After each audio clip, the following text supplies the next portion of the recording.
Viewers, इस YouTube channel में आपका बहुत बहुत स्वागत है। टेट सी टेट परीक्षा के लिए गणित शिक्षण शास्त्र के महत्वपूर्ण प्रश्न जो पुरानी परीक्षाओं में भी आए हैं। तो पहला प्रश्न है, गणित शिक्षण की मुख्य पद्धति है व्याख्यान विधि, प्रदर्शन विधि, आगमन निगमन विधि, ये सभी। तो इसमें मुख्य पद्धति है आगमन निगमन विधि। आगमन निगमन विधि इसका सही उत्तर है सी। 2, बच्चों में गणितीय सोच विकसित करने का सबसे अच्छा तरीका है। नंबर 1, रटने पर जोर देना। बी, समस्या आधारित अधिगम। सी, समस्या आधारित अधिगम। बी, अभ्यास पुस्तकों का उपयोग। डी, कक्षा में चुप्पी बनाए रखना। तो इसमें समस्या आधारित अधिगम होगा तो बच्चों में गणित की सोच विकसित होगी। प्रश्न नंबर 3, दशमलव पद्धति को और क्या कहा जाता है? द्वितीयक पद्धति, द्विआधारी पद्धति, स्थानिक पद्धति, अभाज्य पद्धति। तो इसका सही उत्तर है स्थानिक पद्धति। क्या कहा जाता है? स्थानिक पद्धति। प्रश्न नंबर 4, एबेकस मुख्य रूप से किस कक्षा के छात्रों के लिए उपयुक्त होता है? तो जो एबेकस होता है वो होता है प्राथमिक कक्षाओं के छात्रों के लिए उपयुक्त होता है, जिसमें संख्याओं को उनके स्थानीय मान के अनुसार रखा जाता है। प्रश्न नंबर 5, NCF 2005 के अनुसार गणित शिक्षण का मुख्य उद्देश्य क्या है? परीक्षा पास करना, गणना सिखाना, रचनात्मक और तार्किक सोच का विकास। D, formula रटाना। तो सही उत्तर है रचनात्मक और तार्किक सोच का विकास। प्रश्न नंबर 6, एबेकस किस कौशल को बेहतर बनाता है? मानसिक गणना और एकाग्रता, लेखन, रचनात्मकता, कहानी लेखन। तो इसका सही उत्तर है ये, मानसिक गणना और एकाग्रता को। प्रश्न नंबर 7, गणित शिक्षण में खेलों का उपयोग किया जाता है समय बिताने के लिए, बी, मनोरंजन के लिए, सी, अधिगम को रोचक और प्रभावी बनाने के लिए, डी, अतिरिक्त गतिविधि के रूप में। तो यहाँ पर हमारे पास सी आएगा, अधिगम को रोचक और प्रभावी बनाने के लिए। प्रश्न नंबर 8, बच्चों में स्थानिक समझ विकसित करने के लिए उपयुक्त विधि है लेखन कार्य, कागज की मुड़ी हुई आकृति बनाना, कहानी सुनाना, मौखिक परीक्षा। तो सही उत्तर है इसका कागज की मुड़ी हुई आकृति बनाना। बी ऑप्शन इसका सही है। प्रश्न नंबर 9, वेन हिले सिद्धांत किससे संबंधित है? अंकगणित, बीजगणित, ज्यामिति में बौद्धिक विकास, गणितीय समीकरण। तो इसका सही उत्तर है सी, ज्यामिति में बौद्धिक विकास। प्रश्न नंबर 10, शिक्षक द्वारा मनोरंजन का उद्देश्य होना चाहिए। प्रश्न नंबर 10, शिक्षक द्वारा मूल्यांकन का उद्देश्य मुख्य होना चाहिए। ग्रेड देना, छात्रों की रैंकिंग करना, छात्रों की सीख में सहायता करना, फेल पास करना। सही उत्तर है छात्रों की सीख में सहायता करना। 11, वेन हिली सिद्धांत के अनुसार बच्चे किस स्तर पर आकृतियों को उनके गुणों के आधार पर समझते हैं? दृश्य स्वरूप स्तर पर, विश्लेषण स्तर पर, औपचारिक स्तर पर, अनौपचारिक स्तर पर। तो उसका सही उत्तर है ए, दृश्य स्वरूप स्तर पर। प्रश्न नंबर 12, गणित वह मार्ग है जिसके द्वारा बच्चों के मन या मस्तिष्क में तर्क करने की आदत का विकास होता है। तो ये कथन है लॉक का। किसका कथन है? लॉक का। आपको याद रखना है। मार्शल के अनुसार गणित ऐसी अमूर्त व्यवस्था का अध्ययन है जो कि अमूर्त तत्वों से मिलकर बना है। इन तत्वों को मूर्त रूप में परिभाषित किया गया है। तो यहाँ मार्शल की भी परिभाषा आ सकती है, लेकिन आई किसी की है? लॉक की आई है, तो तुमको मार्शल की भी याद रखनी है।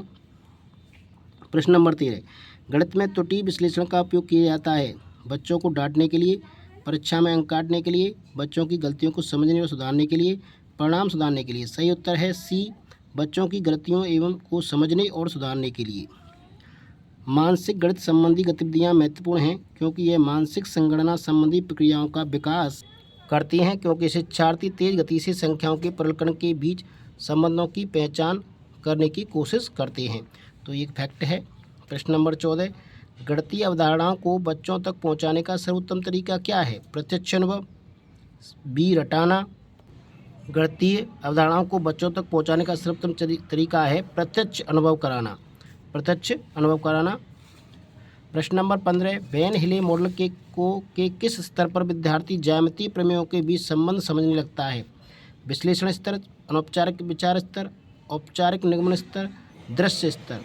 सही उत्तर है इसका बी, अनौपचारिक विचार स्तर पर। प्रश्न नंबर 16, गणित में संचार, मैथमेटिकल कम्युनिकेशन का क्या अर्थ है? केवल उत्तर बताना, बोर्ड पर लिखना, सोच को स्पष्ट रूप में व्यक्त करना, मौन रहना। सही उत्तर है सी, सोच को स्पष्ट रूप में व्यक्त करना। प्रश्न नंबर 17, जियो बोर्ड किसके शिक्षण का एक प्रभावी साधन है? ए आधारभूत ज्यामितीय अवधारणाओं जैसे किरणें, रेखाएं और कोण। बी द्विविमीय और त्रिविमीय आकृतियों में अंतर करना। सी सममिति की अवधारणा। डी ज्यामितीय आकृतियों उनकी विशेषताएं। तो सही उत्तर है इसका डी ज्यामितीय आकृतियाँ और उनकी विशेषताओं जियो बोर्ड के द्वारा समझाई जाती हैं। प्रश्न नंबर 18, गणित के मूलभूत कौशल बेसिक स्किल कौन कौन से हैं? रेखा चित्र बनाना, जोड़ घटाव गुणा भाग, परिभाषा याद करना, सूत्रों को रटाना। तो सही उत्तर है इसका जोड़ घटाव गुणा भाग। प्रश्न नंबर 19, ब्लूम के उद्देश्यों के वर्गीकरण में कौन शामिल नहीं है? संज्ञानात्मक, मनोचालक, भावात्मक, आनुवांशिक। तो इसका सही उत्तर है डी आनुवांशिक नहीं है। प्रश्न नंबर 20, तार्किक चिंतन बच्चों में किस माध्यम से विकसित किया जाता है? रटंत विधि से, समस्या समाधान गतिविधि से, परीक्षा लेना, मौखिक मूल्यांकन। सही उत्तर है समस्या समाधान गतिविधि से। प्रश्न नंबर 21, वैन हिले मॉडल के अनुसार छात्रों को शिक्षण देना चाहिए उनके वर्तमान स्तर के अनुसार, उच्च स्तर से शुरू करके, केवल व्याख्यान द्वारा, केवल परीक्षा के आधार पर। इसका सही उत्तर है ए उनके वर्तमान स्तर के अनुसार। तो वैन हिले के ज्यामितीय सोच के 5 स्तर हैं। नंबर 1 दृश्यीकरण विजुअलाइजेशन, विश्लेषण 2 नंबर एनालिसिस, 3 नंबर अमूर्त एब्स्ट्रैक्शन, 4 नंबर औपचारिक निगमन फॉर्मल डिडक्शन, 5 नंबर है कठोरता रिग्यूअर। 22वां प्रश्न है एबेकस का उपयोग करने से बच्चों का कैसे लाभ होता है? बच्चों को कैसे लाभ होता है? वे खेलना सीखते हैं, वे किताबें नहीं पढ़ते, उनकी गणना की गति एवं सटीकता बढ़ती है, उन्हें विषयों में से डर लगता है। सही उत्तर है उनकी गणना की गति एवं सटीकता बढ़ती है। प्रश्न नंबर 23, यदि कोई बच्चा बार बार एक ही गलती करता है तो शिक्षक को उसे डांटना चाहिए, उसे नज़रअंदाज कर देना चाहिए, सी गलती का विश्लेषण करना चाहिए, डी उसका उत्तर सही मान लेना चाहिए। सही उत्तर है गलती का विश्लेषण करना चाहिए। प्रश्न नंबर 24, वैन हिले के अनुसार प्रत्येक स्तर अगले स्तर से स्वतंत्र होता है, पिछले स्तर पर आधारित होता है, शिक्षक द्वारा तय होता है, केवल आयु पर निर्भर करता है। सही उत्तर है बी पिछले स्तर पर आधारित होता। प्रश्न नंबर 25, एक अच्छा गणितज्ञ होने के लिए क्या जरूरी है? ए सवालों के उत्तर देने की तकनीक में निपुणता, बी अधिकतर सूत्रों को याद करना, सी बहुत जल्दी सवालों को हल करना, डी सभी अवधारणाओं को समझना, लागू करना और उनमें संबंध बताना। तो सही उत्तर है इसका डी सभी अवधारणाओं को समझना, लागू करना और उनमें इंटरलेशन बनाना एक अच्छे गणितज्ञ के लिए ये जरूरी है। प्रश्न नंबर 26, शिक्षा का उद्देश्य सोच को विकसित करना है ना कि तथ्यों को रटाना। यह विचार किसका है? John Dewey, Rabindranath Tagore, Albert Einstein, Gandhi ji. तो ये कथन है अल्बर्ट आइंस्टीन का। सी उत्तर इसका सही है, याद रखना है आपको। प्रश्न नंबर 27, बच्चों को समूह में कार्य देने का मुख्य उद्देश्य है समय बिताना, विचारों का आदान प्रदान, प्रतियोगिता कराना, ग्रेड देना। सही उत्तर है विचारों का आदान प्रदान करना, बी। प्रश्न नंबर 28, निम्न में से कौन सा कथन गणित की प्रगति के बारे में सबसे उपयुक्त है? यह बच्चे को सृजनात्मक बनाने में सहायता करता है, यह बच्चे की कल्पना का पोषण करता है, यह निगमनात्मक विवेचन तर्क पर आधारित है, यह हमेशा अविसारी होता है। तो इसमें A B C B C. तो यह बच्चे को सृजनात्मक बनाने में सहायता करता है, ये सब बात सही है। ये बच्चे की कल्पना का पोषण करता है, ये बात भी सही है। ये निगमनात्मक विचेतन तर्क पर आधारित है, ये भी सही है। तो ए बी सी इसमें सही है, ए ऑप्शन सही है। प्रश्न नंबर 29, गणितीय अधिगम सामग्री सूत्र के प्रदर्शन में शिक्षकों की मदद करती है, स्वतः अधिगम में विद्यार्थियों की मदद करती है, निर्देश देने में शिक्षकों की मदद करती है, कक्षा में अधिगम का वातावरण निर्माण करने में मदद करती है। तो यहाँ पर सूत्र के प्रदर्शन में शिक्षक की मदद करती है, ये गलत है। स्वतः अधिगम में विद्यार्थियों की मदद करती है, ये बात सही है। निर्देश देने में शिक्षकों की मदद करती है, यहाँ पर निर्देश आ रहा है, ये भी गलत है। कक्षा में अधिगम का वातावरण निर्माण करने में मदद करती है, तो इसमें दूसरा और चौथा सही है। दूसरा और चौथा सी ऑप्शन में आ रहा है, इसलिए ये सी ऑप्शन इसका सही है। प्रश्न नंबर 30, राष्ट्रीय शिक्षा नीति NEP 2020 के अनुसार देश भर के विभिन्न विषयों में ओलंपियाड और प्रतियोगिताओं सरल होंगी, मजबूत होंगी, हतोत्साही होंगी, कम होंगी। तो राष्ट्रीय शिक्षा नीति NEP 2020 में ओलंपियाड परीक्षाओं को मजबूत करने का प्रयास किया गया है, यानी ज़्यादा से ज़्यादा ओलंपियाड कराए जाएं ताकि बच्चे उसमें ज़्यादा से ज़्यादा भाग लें और कंपटीशन बढ़े, तो इसे मजबूत होना है। 31 अधिक, कम, लंबा, छोटा, दूर, समीप, बड़ा, छोटा आदि अवधारणाएं तुलना के लिए स्पष्ट शब्द हैं, विलोम शब्द हैं जो गणित सीखने के लिए आवश्यक नहीं है। सी सीधे शब्दों में अंग्रेजी भाषा का विषय है। डी महत्वपूर्ण पूर्व संख्या प्री नंबर कंसेप्ट अवधारणाएं हैं। तो नंबर पढ़ाने से पहले की ये कंसेप्ट हैं जो छोटी क्लासों में पढ़ाई जाती हैं। इसका डी ऑप्शन सही है। प्रश्न नंबर 32 अधिकांश विद्यार्थी गणित को उसी कक्षा में जो अन्य विषय पढ़ते हैं उनसे अधिक कठिन समझते हैं। गणित की प्रकृति का कौन सा पहलू इस भय को बढ़ाता है? गणित का विस्तृत ज्ञान भंडार, बी गणित प्रश्न के अनेक उत्तर होने की व्यापकता, सी समस्या समाधान की कई अलग अलग प्रणालियों की व्यापकता, डी गणित में प्राथमिक अवधारणाओं की अमूर्त प्रकृति। तो इसका सही उत्तर है, क्योंकि गणित की प्रकृति अमूर्त एब्स्ट्रैक्ट है, तो डी ऑप्शन इसका सही होगा। प्रश्न नंबर 33 किसने गणितीय खगोल विज्ञान के क्षेत्र में काम किया है? आर्यभट्ट, भास्कर फर्स्ट, रामानुजन, महावीर। तो इसका सही उत्तर है भास्कर फर्स्ट। प्रश्न नंबर 34 कौन सा प्राथमिक विद्यालय के बच्चों को भिन्न 2/3 और 4/6 के बीच तुल्यता की कल्पना करने में मदद करने का सबसे उपयुक्त तरीका है? विभाजन विधि का प्रयोग, लघुत्तम समावर्त विधि का प्रयोग, भिन्न डिस्क का प्रयोग, कैलकुलेटरों का प्रयोग। तो यहाँ पर हम प्रयोग करेंगे कि हमारे पास है 2/3 और 4/6। तो ये किस तरह से एक दूसरे की तुल्यता कैसे दिखाएं, तो इसको हम भिन्न डिस्क का प्रयोग करेंगे। जैसे 1/2 है मेरे पास और इसको लिखेंगे 2/4, इसको लिखेंगे 3/6, इस तरह से। तो मेरे पास 2/3 है, फिर मैंने इसको लिखा 2 का ऊपर नीचे मल्टीप्लाई किया, 2 दूनी 4, 4/6 और 2 तिया 6, 3 तिया 9। इस तरह से हम इन्हें दिखाने का प्रयास करेंगे, तुल्यता दिखाएंगे। तो इसमें सी ऑप्शन इसका भिन्न डिस्क का प्रयोग करेंगे। प्रश्न नंबर 35 एक शिक्षिका गणित कक्षा में रोल प्ले भूमिका निर्वाह का विधि का उपयोग करती है। उसका उद्देश्य है बच्चों को व्यस्त रखना, बच्चों का मनोरंजन, बच्चों का बहिर्वेशन, अनुशासन बनाए रखना। तो इसका सही उत्तर है बच्चों का बहिर्वेशन। समस्या को समझना, योजना तैयार करना, योजना को लागू करना, पुनः जांचना, ये पोल्या के प्रॉब्लम सॉल्विंग मेथड के स्टेप्स हैं। Understanding the problem, make a plan, carry out the plan, look back at the solution. प्रश्न नंबर 36 कौन गणित में अवधारणाओं की प्रकृति के संदर्भ में सही नहीं है? ए अमूर्त प्रकृति, एब्स्ट्रैक्ट नेचर, श्रेणीबद्ध प्रकृति, हेरिकल इन नेचर, तर्कसंगत प्रकृति, लॉजिकल इन नेचर, मूर्त प्रकृति, कंक्रीट इन नेचर। तो इसका सही उत्तर है डी मूर्त प्रकृति। मूर्त प्रकृति नहीं है, ये अमूर्त होता है। प्रश्न नंबर 37 एनसीएफ 2005 के अनुसार कौन सी प्रक्रियाएं बच्चे के चिंतन के गणितीयकरण की सूचक हैं? ए गणितीय संप्रेषण केवल सूत्र के द्वारा करना, बी प्रश्न को हल करने के लिए मानक क्रियाविधि को उपयोग और उत्तरों की जांच उत्तर की कुंजी से करना, सी आसपास की भिन्न भिन्न वस्तुओं के भार का अनुमान लगाना और उत्तरों पर सहपाठियों और शिक्षकों के साथ विचार विमर्श करना, डी शिक्षक द्वारा दिए गए सुनिश्चित निर्देशों के अनुसार योग क्रिया पर कार्य करना।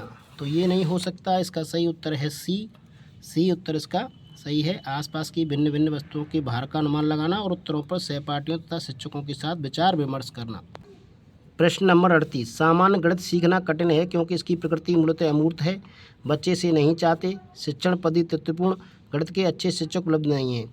तो सामान्य गणित सीखना कठिन क्यों है? क्योंकि इसकी प्रकृति जो है अमूर्त है, एब्स्ट्रैक्ट है।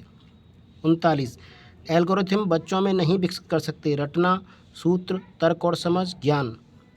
तो एल्गोरिथम बच्चों में नहीं विकसित कर सकते, रटना, यानी एल्गोरिथम को हम रट नहीं सकते, उसको समझना ही होता है। 40 अमूर्तता विश्लेषण एवं व्यापीकरण किस विषय की समझ बढ़ाने के लिए उपयोगी किया जाता है? हिंदी, विज्ञान, सामाजिक विज्ञान, गणित। तो गणित इसका सही उत्तर है। प्रश्न नंबर 41 बच्चों में गोलाई की अवधारणा धीरे धीरे विकसित होती है, विशिष्टीकरण से, मूर्त एवं अमूर्त से, व्यापीकरण से, इनमें से कोई नहीं। तो इसका सही उत्तर है बी मूर्त एवं अमूर्त से, मूर्त एवं अमूर्त से। प्रश्न नंबर 42 बीजगणितीय सूत्र का अधिगम है, विशिष्टीकरण, व्यापीकरण, अमूर्तीकरण, कोई नहीं। तो इसका सही उत्तर है बी व्यापीकरण से। प्रश्न नंबर 43 अमूर्त गणित के अधिगम का प्रथम चरण प्रारंभ होता है प्राथमिक स्तर पर, माध्यमिक स्तर पर, उच्च माध्यमिक स्तर पर, उपरोक्त में से कोई नहीं। तो 43 का सही उत्तर है 43 का सही उत्तर है ए प्राथमिक स्तर पर अमूर्त गणित के अधिगम का प्रथम चरण प्रारंभ होता है। प्रश्न नंबर 44 छोटे बच्चों में गणितीय विचार निम्न क्रम में विकसित किए जा सकते हैं। ए चित्र संकेत ठोस वस्तुएं, बी संकेत, चित्र, ठोस वस्तुएं। सी ठोस वस्तुएं, चित्र, संकेत। डी ठोस वस्तुएं, संकेत, चित्र। तो इसका सही उत्तर है सबसे पहले बच्चे को संकेत, फिर चित्र। इसका सही उत्तर है सी। पहले बच्चे को ठोस वस्तुएं दिखाई जाएंगी, फिर चित्र दिखाए जाएंगे, उसके बाद उनके संकेत बनाए जाएंगे। सी ऑप्शन सही है, बी नहीं है इसका। प्रश्न नंबर 45, गणित शिक्षण के आगमन विधि का सिद्धांत है अज्ञात से अज्ञात की ओर, बी अज्ञात से ज्ञात की ओर, सी सामान्य से विशिष्ट की ओर, डी विशिष्ट से सामान्य की ओर। तो इसका सही उत्तर है 45 का सही उत्तर है डी विशिष्ट से सामान्य की ओर। आगमन विधि के चरण हैं विशिष्ट से सामान्य की ओर, स्थूल से सूक्ष्म की ओर, ज्ञात से अज्ञात की ओर। 46 नंबर प्रश्न, a/b बराबर c/d, a/b माइनस 2a बराबर c/d माइनस 2a, दोनों तरफ से 2a घटा दिया इसलिए आ गया, इसलिए और यहाँ पर a माइनस 2ab हो गया और d का गुणा हो गया और b का गुणा इधर हुआ तो c माइनस 2ad हो गया। तो इस समाधान की यह विधि है संश्लेषणात्मक विधि, विश्लेषणात्मक विधि, आगमन विधि कोई नहीं। सही उत्तर है इसका ए संश्लेषणात्मक विधि, जिसमें इसलिए जिस क्वेश्चन में इसलिए आए वो संश्लेषणात्मक विधि होती है, यानी यहाँ इसका संश्लेषण किया जा रहा है। प्रश्न नंबर 47, गणित शिक्षण का मुख्य उद्देश्य क्या है? मुख्य लक्ष्य है नंबर 1 छात्रों की गणित समझने में मदद करना, बी उपयोगी क्षमताओं का विकास करना, सी बच्चों में गणित की क्षमता विकसित करना, डी ज्यामिति के प्रमेय और उनके प्रमाणों को स्वतंत्र रूप में सिखाना। तो इसका सही उत्तर है उपयोगी क्षमताओं का विकास करना। गणित का मुख्य उद्देश्य क्या है? गणित का मुख्य उद्देश्य है बच्चों में गणित की क्षमता विकसित करना। बच्चों में गणित की क्षमता विकसित करना। प्रश्न नंबर 48, निम्न में से किसका विकास विद्यालय में गणित शिक्षण के उद्देश्य नहीं होना चाहिए? ए निर्णय लेने की शक्ति, बी याद रखने की क्षमता, सी वैज्ञानिक योग्यता, डी विश्लेषण करने की क्षमता। तो इसमें सही है इसका प्रयोग नहीं होना चाहिए याद रखने की क्षमता, यानी उनको याद करने पर भी फोकस नहीं करना चाहिए। निर्णय लेने की शक्ति, वैज्ञानिक योग्यता, विश्लेषण करने की क्षमता, ये सभी गणित शिक्षण का उद्देश्य होना चाहिए। प्रश्न नंबर 49, गणित की भाषा की मुख्य विशेषताएं हैं यथार्थता, प्रामाणिकता, ए व बी दोनों, इनमें से कोई नहीं। तो यथार्थता और प्रामाणिकता ये दोनों ही गणित की भाषा की मुख्य विशेषताएं हैं। प्रश्न नंबर 50, कक्षा में गणित शिक्षण पद्धति किसकी शैली है? शिक्षक की सारक्रियाएँ, स्मरण, विषय वस्तु की प्रस्तुति, मानसिक अभ्यास। तो इसका सही उत्तर है बी स्मरण। कक्षा में और बी है बी विषय वस्तु की प्रस्तुति। कक्षा में गणित शिक्षण पद्धति किसकी शैली है? विषय वस्तु की प्रस्तुति। सही उत्तर है इसका बी। तो आशा करता हूँ ये 50 प्रश्न आपके लिए आगामी टेट सीटेट परीक्षा के लिए महत्वपूर्ण साबित होंगे। वीडियो अगर पसंद है तो लाइक ज़रूर करें, चैनल को शेयर एवं सब्सक्राइब भी कर लें। वीडियो देखने के लिए बहुत बहुत धन्यवाद।